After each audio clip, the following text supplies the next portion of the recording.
कैसे आप लोग? उम्मीद करते हैं कि ठीक होंगे। दोस्त एक बार फिर से आप सभी का स्वागत है एक नए वीडियो में। दोस्त मैंने पिछला वीडियो में प्लाज्मा झिल्ली के बारे में बताया था और इसमें मैंने बताऊंगा कि आपको कोशिकाभित्ति और केंद्रक के बारे में, जो क्लास 9th के NCERT पर आधारित है। तो आइए वीडियो की शुरुआत करते हैं। दोस्त चैनल पर नए हैं तो सबसे पहले चैनल को सब्सक्राइब कर लीजिए ताकि आपको सभी प्रकार की नोटिस एवं सूचनाएँ मिलती रहें। तो शुरुआत करते हैं, हम जानते हैं कोशिकाभित्ति के बारे में। दोस्त यहाँ पर आप लोग देख रहे हैं कोशिकाभित्ति, यानी कि हम लोग कोशिकाभित्ति के बारे में पढ़ेंगे। दोस्त सबसे पहले ये जान लीजिए कि कोशिकाभित्ति जो है ना केवल पादप कोशिका में पाया जाता है। किसमें पाया जाता है? कोशिकाभित्ति केवल पादप कोशिका में पाया जाता है और यह जंतु कोशिका में नहीं पाया जाता है। तो पहला बात है कि अगर आपको क्वेश्चन आए कि कोशिकाभित्ति किसमें पाया जाता है, तो यह केवल पादप कोशिका में पाया जाता है। ठीक है, आगे देखते हैं। कोशिकाभित्ति केवल पादप कोशिकाओं में ही होता है और यह सेलुलोज का बना होता है। किसका बना होता है? कोशिकाभित्ति सेलुलोज का बना होता है। कोशिकाभित्ति केवल पादप कोशिकाओं में होता है और यह सेलुलोज का बना होता है। सेलुलोज एक जटिल पदार्थ है जो पौधे की संरचनात्मक दृढ़ता प्रदान करता है, यानी कि सेलुलोज के कारण ही पौधे क्या होते हैं? दृढ़ होते हैं। सेलुलोज एक जटिल पदार्थ है जो पौधे को संरचनात्मक दृढ़ता प्रदान करता है। केवल जीवित कोशिकाओं में प्रसरण द्वारा जल का अवशोषण होता है और हम लोग जानते हैं कि जीवित कोशिकाओं में जल का अवशोषण किसके द्वारा होता है? तो प्रासरण विधि द्वारा होता है। जीवित कोशिकाओं में जल का अवशोषण जो है ना प्रासरण विधि द्वारा होता है और जड़ के मूल रोम से होता है। किससे होता है? तो जड़ के मूल रोम से होता है, प्रासरण विधि द्वारा होता है। इसके बाद हम लोग देखते हैं कवक और बैक्टीरिया में भी कोशिकाभित्ति पाई जाती है। दोस्त कवक और बैक्टीरिया में भी कोशिकाभित्ति पाई जाती है और आपको यह बात पता होना चाहिए कि कवक की कोशिकाभित्ति जो है ना काइटिन की बनी होती है। कवक की कोशिकाभित्ति किसकी बनी होती है? तो कवक की कोशिकाभित्ति जो है ना काइटिन की बनी होती है। पौधे की कोशिकाभित्ति सेलुलोज की बनी होती है और कवक की कोशिकाभित्ति जो है काइटिन की बनी होती है। आगे हम लोग देखते हैं कोशिकाभित्ति कड़ी और निर्जीव होती है। क्या होती है? कोशिकाभित्ति जो है ना कड़ी और निर्जीव होती है। इसके बाद हम लोग बात करते हैं केंद्रक के बारे में।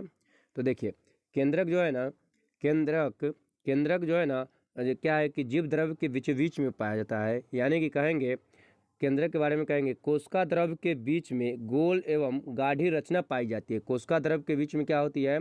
गोल एवं गाढ़ी रचना पाई जाती है, जिसे केंद्रक कहते हैं। जिसे क्या कहते हैं? केंद्रक। केंद्रक के चारों ओर दोहरी परत की एक झिल्ली पाई जाती है, जिसे केंद्रक झिल्ली कहते हैं। केंद्रक के चारों ओर दोहरी परत की एक झिल्ली पाई जाती है। केंद्रक के चारों ओर क्या पाई जाती है?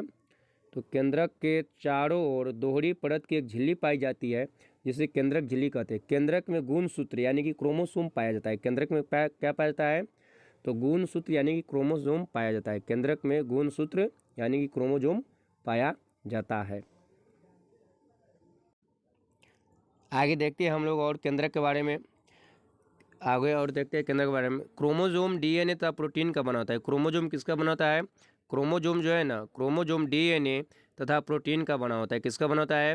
DNA तथा प्रोटीन का बना होता है। तो दोस्त बात करेंगे अगर हम क्रोमोसोम के, तो क्रोमोसोम जो है ना DNA और प्रोटीन का बना होता है। किसका बना होता है? DNA और प्रोटीन का बना होता है। और आगे देखते हैं किस प्रकार के प्रोटीन का बना होता है? तो यह हिस्टोन प्रोटीन का बना होता है। किसका बना होता है? हिस्टोन। यह जो है ना हिस्टोन प्रोटीन का बना होता है।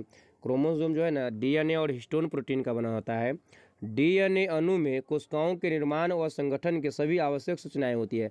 आपको पता होना चाहिए कि DNA में क्या होते हैं? अनुवांशिक गुण पाए जाते हैं। DNA में क्या होते हैं? अनुवांशिक गुण पाए जाते हैं और DNA ही आपको जो है ना DNA अनुवांशिक गुणों का वाहक होता है। DNA क्या होता है? अनुवांशिक गुणों का वाहक होता है और DNA में क्या है कि सभी कोशिकाओं के निर्माण से संबंधित सारी संगठन एवं आवश्यक सूचनाएं होती है। इसके अतिरिक्त हम लोग और देखते हैं DNA के क्रियात्मक खंड को क्या कहते हैं? जीन कहते हैं। DNA के क्रियात्मक खंड को क्या कहते हैं? जीन कहते हैं। क्रोमेटिन पदार्थ धागे की तरह एक रचना है का एक जाल होता है। हम कहेंगे कि क्रोमेटिन क्या है? एकदम महत्वपूर्ण, एकदम जो है ना महीन धागे की तरह एक रचना पाई जाती है केंद्रक में, जिसे हम लोग क्या कहते हैं? क्रोमेटिन कहते हैं। और क्रोमेटिन ही विभाजित होकर के क्या करता है कि गुणसूत्र बनाता है। कब? तो कोशिका विभाजन के समय। DNA अनुवांशिक पदार्थ है। DNA क्या है? DNA एक अनुवांशिक पदार्थ है, जबकि जीन अनुवांशिक इकाई है। अगर पूछा जाए कि अनुवांशिक इकाई किससे कहते हैं, तो जीन को कहते हैं। जीन को क्या कहते हैं? अनुवांशिक इकाई कहते हैं। और DNA को क्या कहते हैं? DNA को अनुवांशिक पदार्थ कहते हैं। DNA को क्या कहते हैं? तो DNA को अनुवांशिक पदार्थ कहते हैं। डीएनए का अनुवांशिक पदार्थ कहते हैं और जीन को अनुवांशिक इकाई कहते हैं। डीएनए का निर्माण केंद्रक में होता है। डीएनए का निर्माण कहाँ होता है? तो केंद्रक में होता है। दोस्त यहाँ पर जो है ना डीएनए का निर्माण कहाँ होता है? तो डीएनए का निर्माण जो है ना केंद्रक में होता है। तो दोस्त यह जो है ना केंद्रक और जो है कोशिका भित्ति से संबंधित मुख्य बातें था जो क्लास 9th के एनसीईआरटी के बुक से मैंने कलेक्शन किया था और उसी पर आधारित था। दोस्त वीडियो कैसा लगा है हमें ज़रूर बताइएगा। अगर वीडियो अच्छे लगते हैं तो आप सब्सक्राइब भी जरूर कीजिएगा। नमस्कार।